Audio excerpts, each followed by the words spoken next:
we have a tendency to focus on what's going on outside of us and be responsive to the needs of other people and be productive above and beyond anything else.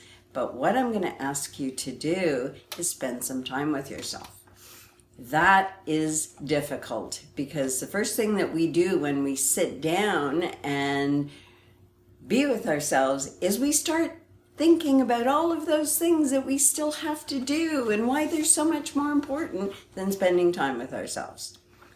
The reason why we have to spend time with ourselves is we have to notice what is going on inside our brains at any given time.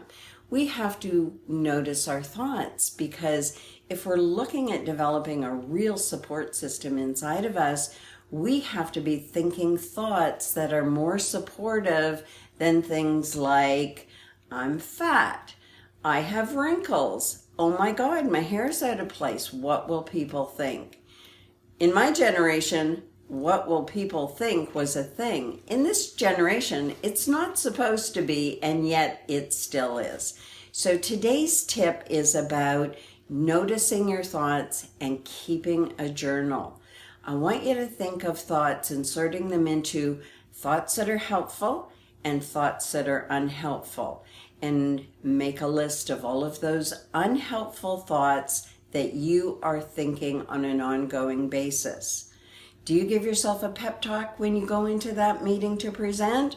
Or do you go in full of anxiety, fueling that anxiety by telling yourself, I don't know this, I'm going to fail, people aren't going to want to listen to me, all of those things that naturally and automatically come up in our brains. So, to break it down, buy a journal.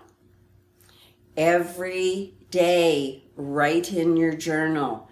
Every time you notice yourself thinking an unhelpful thought, make a note of it, and at night, sit down for 5 minutes and write down those unhelpful thoughts, and then right beside it, write a thought that is helpful. The next time you notice yourself thinking the automatic negative thought, you're going to replace it with that helpful, supportive thought until that becomes the new habit of mind.